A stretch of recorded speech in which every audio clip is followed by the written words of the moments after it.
Live from London, this is The World Today. Hello, I'm Li Jianhua. Our top story this hour. Warship attack, a Russian naval vessel hit by a Ukrainian missile in Crimea. Kiev says the ship suffered critical damage. More than 200 Palestinians killed in the latest airstrikes in Gaza, as Israel warns there is no immunity for anyone targeting its shores. And dozens detained in Serbia. The government cracks down on mass protests amid claims of election fraud.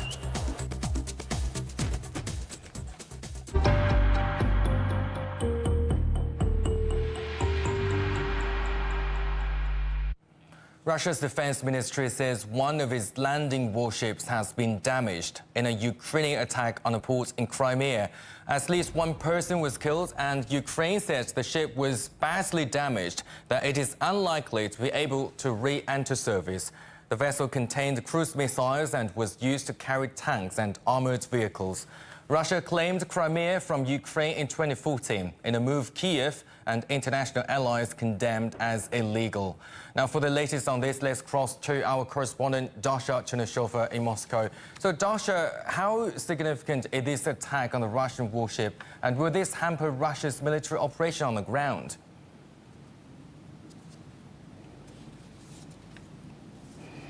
Well, it is certainly the latest and one of the most important attacks against the Crimean Peninsula by the Ukrainian armed forces, with the Russian Ministry of Defense admitting that the Novocherkassk warship has been indeed damaged. They didn't say to which extent the ship was damaged, but indeed it is damaged. And we also understand that Novocherkassk was used to transfer tanks and armored vehicles. It's unclear to what extent, again, it was involved in the Russia's conflict with Ukraine, so it is unclear how that will impact the course of the ongoing special military operation in Ukraine. But it is happening just hours after Sergei Shoigu, Russian Minister of Defense, has reported to President Vladimir Putin that Moscow has managed to take full control over the town of Mariinka in the Donetsk People's Republic. The Russian president said it was a very important development that was allowing the Russian military to have more room for maneuver further in this direction, and was moving the combat units of the Ukrainian armed forces further away from the city of Donetsk. Now, the importance is here as well in the very fact that since 2014, Ukrainian armed forces have been fortifying that area, so that is an important breakthrough for Moscow, especially now as Russian president is going to seek a fifth term as Russian president. Dasha, we understand that Vladimir Putin has met with Belarusian President Alexander Lukashenko. So what do they discuss, and does it change the complexion of events in Ukraine?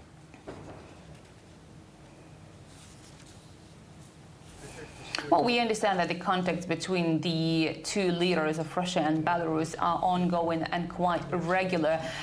They did have an opportunity to meet in St. Petersburg during the meeting of the Supreme Council of the Eurasian Economic Union on Monday, and on Tuesday they held joint events at the informal meeting of the CIS Leaders Summit held in Russia's northern capital. We understand that in one of those discussions, the president of Belarus has said that the transfer of Russian tactical nuclear weapons to Belarus has been completed. That was a move largely seen to be taken in response to the growing and expanding NATO alliance that is now incorporating Finland. But also we understand that in those meetings that the Russian president had with his Belarusian counterpart, they did talk economics, and one of the requests of Russian president was the delivery of more eggs, because Russia has seen the sharp increase in the price of these products, and President Vladimir Putin was jokingly saying that Belarus should help Russia with that at this stage, and the Belarusian president responded by saying that Belarus is managing to cover almost all of its needs in terms of the goods domestically. Thanks, Dasha. That is our correspondent Dasha Chernyshova in Moscow. As the conflict between Ukraine and Russia enters a third year, neither side has been able to make a significant breakthrough in 2023. Much was expected of Ukraine's spring offensive, but it mostly failed to deliver. Moscow's economy has been hit by international sanctions, whilst Kiev relies heavily on weapons and funding from its Western allies. Megumi Lim has more from Kiev. 2023 began in darkness for many in Ukraine. Russian missile and drone attacks on the country's power grid during the winter damaged half of Ukraine's energy infrastructure. The attacks continued into spring, and many were forced to take shelter at metro stations and bomb shelters. When summer came, Ukraine's counteroffensive began with high hopes. But the effort was bogged down against Russian forces. Kyiv's objective was to move its troops southward to cut off a critical land bridge connecting Russian-occupied Crimea from mainland Russia and liberate territories in the east. While Ukraine waited for weapons deliveries from Western allies, Russian forces spent the spring months securing their defensive lines. Thousands of landmines and deep trenches along a 1,000-kilometer-long front line kept Ukrainian troops from advancing. It created I would say the situation very unlucky one for Ukraine. So we argued for the fact that we need weaponry for offensive, but in meantime, when we eventually get this decision and this shipment, it was too late. Out at sea, merchant ships faced renewed risks when Russia decided to withdraw from the Black Sea grain deal in July. Moscow announced that any civilian ship passing through the Black Sea would be considered a military threat. But in August, Ukraine opened a temporary corridor and began attacking Russian naval assets, pushing Moscow's ships to the eastern coast of the Black Sea. More than 100 cargo ships have since passed through. The fact that the country with no classic navy was able to ensure the freedom of navigation and functioning of the so-called grain corridor, and more than 7 million tons of both agricultural products and iron ore and other things they were exported from Ukrainian Black Sea ports. So it's the biggest success of our campaign. Ukraine's economy adapted to the conflict as exports picked up and businesses were helped with foreign financial aid. The World Bank said the Ukrainian economy was expected to grow by about 3.5% this year. But the costs of reconstruction are mounting. On the outskirts of Kyiv, you still see buildings and houses like these damaged. They're still waiting to be rebuilt, just like many others across Ukraine. In December, EU leaders agreed to open membership talks with Kyiv. This is a historic moment, and it shows the credibility of the European Union, the strength of the European Union. The decision is made. We open negotiations with Ukraine.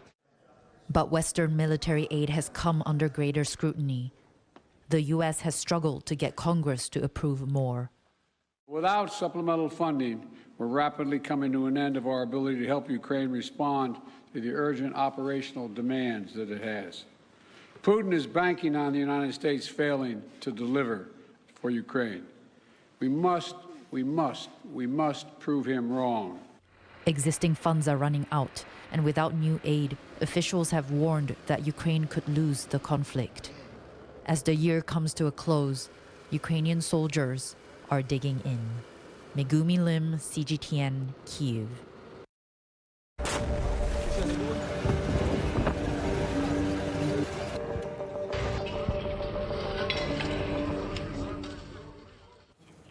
At least 241 Palestinians have been killed by the latest airstrikes in Gaza, with Israel saying it's hit 100 targets in the last 24 hours. Prime Minister Benjamin Netanyahu says fighting will continue and that peace will only come when Hamas is destroyed. The UN has called the situation in one Gaza hospital absolute carnage, with severely injured people unable to receive treatment. There were more warnings of starvation and breakdown of law and order, with aid trucks being looted as soon as they enter Gaza. Meanwhile, the Palestinian Red Crescent says its headquarters in Khan Yunis were targeted, causing extensive damage. The death toll in Gaza since the conflict began has risen to more than 20,900. Now let's get the view from Israel now. Our correspondent Trent Murray is in Tel Aviv. So Trent, Israel saying it will retaliate against any aggression. What more have we heard from the military?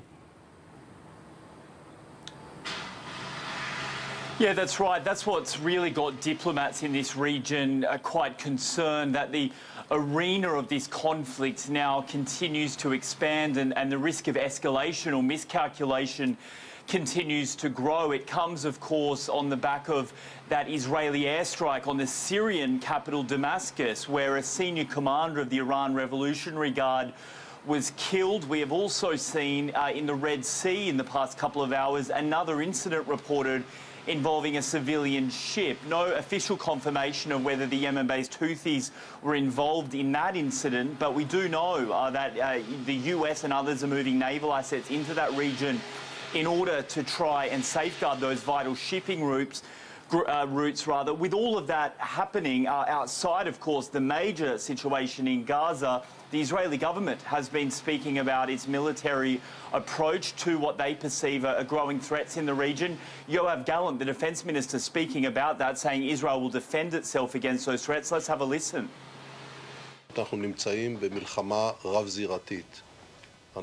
We are in a multi-front war and are coming under attack from 7 different theatres: Gaza, Lebanon, Syria, the West Bank, Iraq, Yemen and Iran.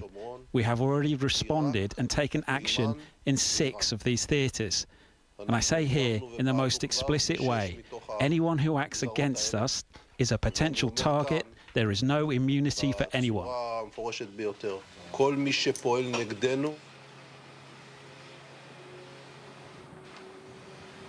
And we heard him mention there Lebanon. We have seen more exchanges on the border of northern Israel over the past couple of hours. The IDF says it's been striking Hezbollah targets within southern Lebanon as reports come through that a church in Israel was hit in recent hours by one of those mortars from Lebanon. The Israelis are saying one civilian was injured. And Prime Minister Benjamin Netanyahu has signalled that the conflict will continue for some time. That's right, flanked by very heavy security. Prime Minister Benjamin Netanyahu has travelled to Gaza in the past 24 hours to speak to troops on the ground there involved with Israel's military operation. He told them that this war was far from over. He thanked them for their service and told them to continue to push forward. And push forward, the IDF says it will. More evacuation orders issued for central Gaza, telling civilians to travel south. It comes as the IDF says that it's now establishing full operational control of northern Gaza. And I should just mention Prime Minister Benjamin Netanyahu has penned an opinion piece in the Wall Street Journal where he has outlined to the world what Israel's goals are in this operation. He says it is to crush Hamas, to demilitarize Gaza and to de-radicalize Palestinian society. Thanks, Trent. That is our correspondent Trent Murray in Tel Aviv. China has repeated its call for the immediate release of all Israeli hostages held in Gaza. China's foreign ministry says the country is willing to work with the international community to continue to play a constructive role in promoting a ceasefire. It comes after Israel's Prime Minister appealed to Beijing to help secure the release of one hostage whose mother is from China. At least 113 people have been killed and hundreds more injured in a spate of attacks in central Nigeria. Officials say most of the violence took place over the weekend in Plateau State, which has been plagued by religious and ethnic tensions for years. Up to 20 communities were targeted by armed groups in what authorities say were well-coordinated attacks.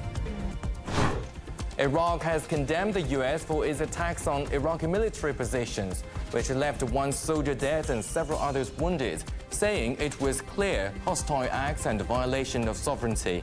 Washington launched what it called retaliatory strikes on Monday after a US service member was left in a critical condition by a drone attack, which Baghdad also condemned. The US says it was targeting Iran-aligned militants. You're watching CGTN. Still ahead. Police on the streets of Belgrade. Dozens are detained as protesters call for an investigation into recent elections.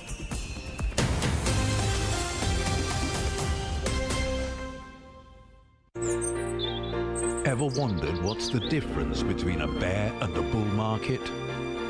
Where are the cash cows? And who are the lame ducks? And what exactly are black swans? Grey rhinos? And unicorn companies? Make sense of it all with Global Business, only on CGTN. I think it should be more global cooperation. I would like to hear more the voice of the developing countries. Globalization has lifted more than 1 billion people out of poverty. The green transition has to happen. It's a necessity. Well, China and the United States are important powers in the world.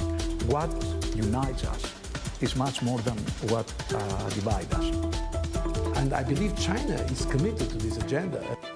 Join me, Juliet Mann, to set the agenda at these times every weekend on CGTN.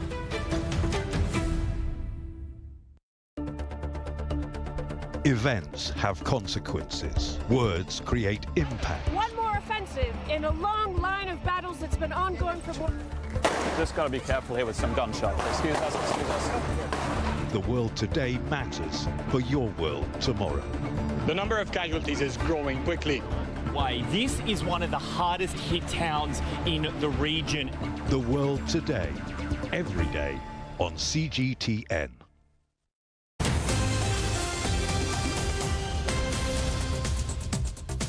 Welcome back. A reminder of our top stories. Ukraine says a Russian warship has been critically damaged after a missile attack in Crimea. At least one person was killed. And more than 200 Palestinians killed in the latest airstrikes in Gaza, as Israel warns there is no immunity for anyone targeting its shores. Dozens of people have been detained during mass protests in Serbia as opposition groups continue to call for an investigation into recent elections. Thousands rallied in the capital on Monday, claiming the parliamentary vote on December the 17th was rigged in favor of the ruling party. Our correspondent Alyosha Mirankovic reports from Belgrade. There were no stones thrown, no broken windows or pepper spray used this evening in Belgrade. Fewer people turned out than on Sunday evening, but demonstrators made the same demands. In front of the State Election Commission, they asked for all election results to be annulled, while Serbian authorities rejected the allegations. Many people remain convinced that the ruling SNS party tampered with a voter list, rigging the election results. We came here this evening in peace, and this will remain peaceful, but that won't last forever. The war is behind us, and against it, we are concerned. In front of us are police cordons. Despite of the heated rhetoric, there was no reported violence incidents on Monday evening in Belgrade. And earlier in the day, the Serbian police chief held a press conference accusing the protesters of organizing Sunday's violence against police guarding some of the state institutions. Members of the Ministry of Interior were under attack for 3 hours. They withheld from intervening, hoping the violence would not escalate and that the bullies will stop with their attacks. During that time, 8 police officers were injured. On Monday, students joined the protests by blocking some key Belgrade streets for several hours, creating massive traffic jams around the city. And while the internal tensions in the country are seemingly under control, the Russian ambassador to Serbia said in a televised interview that there was, and I'll quote, irrefutable evidence that these demonstrations are being orchestrated by the West. Serbian President Aleksandar Vučić says his government is under attack by foreign political factors, instigating the unrest. The protests are expected to continue on Tuesday. Aljosha Milenkovic, CGTN, Belgrade.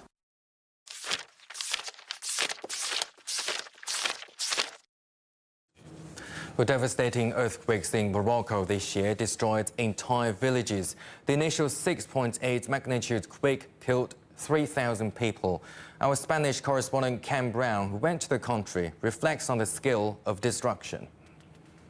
A terrible tragedy. We were called in the morning. We were there that evening, and we encountered chaotic scenes. The airport full of tourists trying to leave the country. The streets were lined with people sleeping outside, so worried were they that their houses might collapse in the aftershocks. But it wasn't until we got up into the Atlas Mountains the next day that we really saw the true scale of the damage. We visited one town called Tafahat. It had some 100 houses, practically all of them completely reduced to rubble. Most of the inhabitants had died. We met one man who told us that he had lost 8 members of his family. It was probably the hardest moment was when he brought us to the site where they had buried their family members in shallow graves, covering these with sticks and stones. It was the most difficult thing I've covered as a journalist, without doubt. But there were some moments of light within this darkness as well. We saw a great response from Moroccan people who were incredibly generous, just bringing things from all over the country, people arriving even from outside the country, from Germany, for example. So a terrible tragedy, but also some great moments of humanity. Let's talk about a year in Spanish politics. 2023 was a real roller coaster. The elections, of course, were not conclusive. Pedro Sanchez heavily criticised by the opposition parties for forming a government with the Catalan separatists. So what are we expecting for 2024?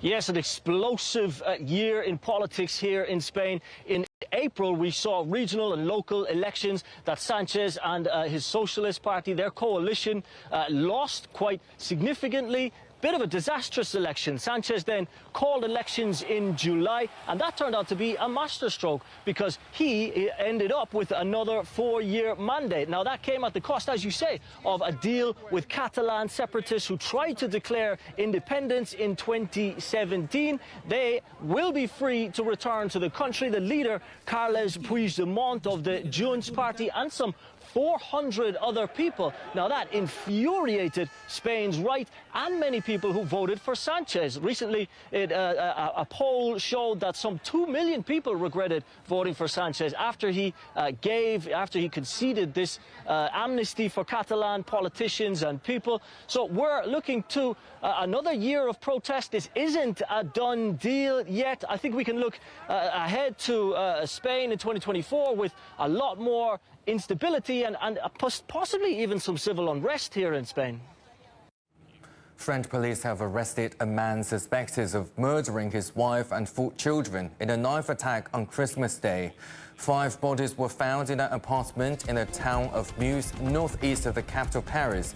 The children were aged between 9 months and 10 years old. Police say the flat showed no sign of break-in. Relatives raised the alarm after they failed to receive a response from the family. A flight that was held for days at an airport in France over human trafficking fears has arrived in Mumbai. The Legend Airlines flight, which was originally bound for Nicaragua, aroused the suspicion during a refueling stop. The plane was carrying hundreds of Indian nationals. 25 people, including 5 minors, are staying in France to seek asylum. A French chef is cooking up a storm in China's online food world, blending French flair with Chinese flavors. He's winning over millions of foodies. Our correspondent Lin Lin has more. Corentin Delacroix, a chef from Douai in northern France, isn't the run-of-the-mill chef you typically spot hustling in a restaurant kitchen. He's an online sensation in China. The Frenchman shares his love for fusion cooking through short videos on Chinese social media platforms. What sets him apart is not just his cooking skills, but also his fluency in Mandarin. 大家好，我是光滩。今天我要跟你们分享一个法国特别经典的一个美食， Many of his followers are eagerly anticipating his new recipes. So in 2002, I came to China, was originally to study business. So it was a partnership between my business school in France and a Chinese business school. So I came to Beijing for 3 years. And at that time, I didn't know how to cook anything, basically, other than a bit of pasta, and that's it. And when I arrived in China, I fell in love with Chinese food very quickly. So today I'm going to share with you the first dish that I learned when arriving in China. That was 20 years ago. It's extremely easy. Everybody can do it at home. So it's scrambled eggs with tomato. It's a really basic home-style Chinese dish that I still love until now.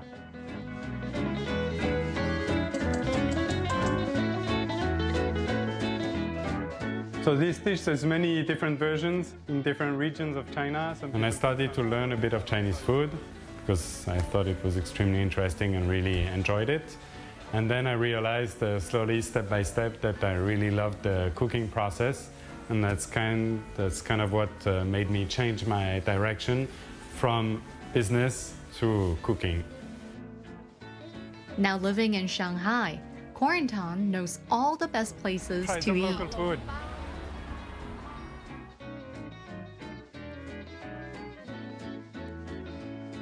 What do you like most about Chinese food? I think what I like most is definitely the diversity.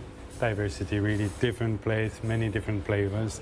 Here you have some very typical Shanghainese flavor, zhazhu pai, like a kind of a street food. So a fried pork chop, very tender, with the special Shanghai la jiang you, a bit spicy soy, a bit sour.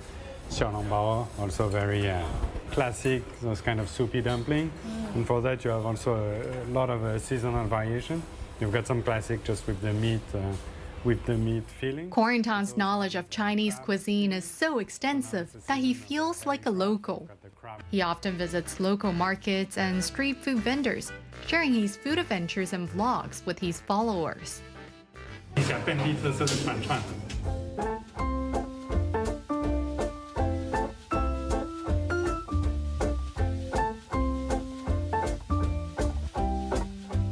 到广西还是必须要吃螺蛳粉，所以我今天去尝一下本地的螺蛳粉。现在变成重辣了，闻起来很香的，很浓的。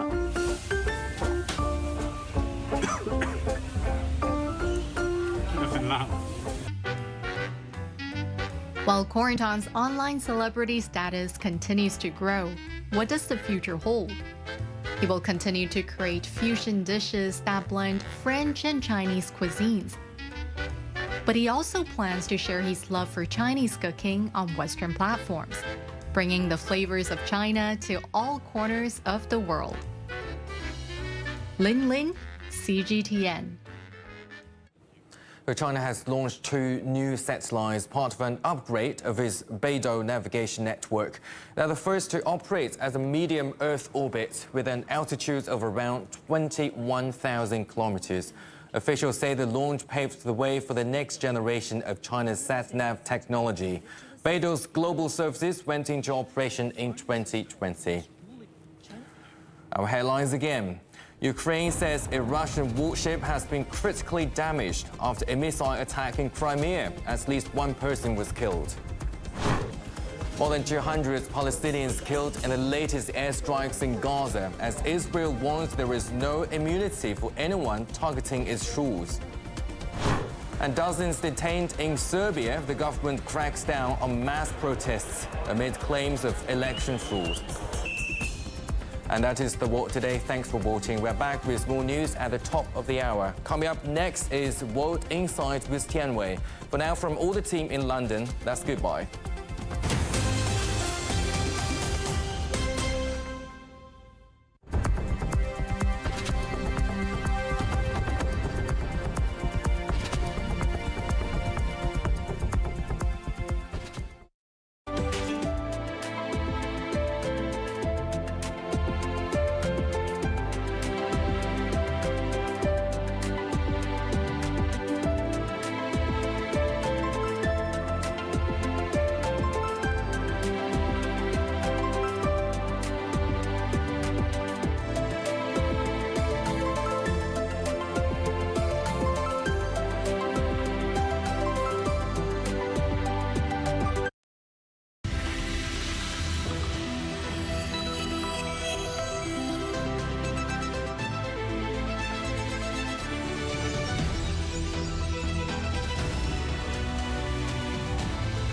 This is CGTN, China Global Television Network.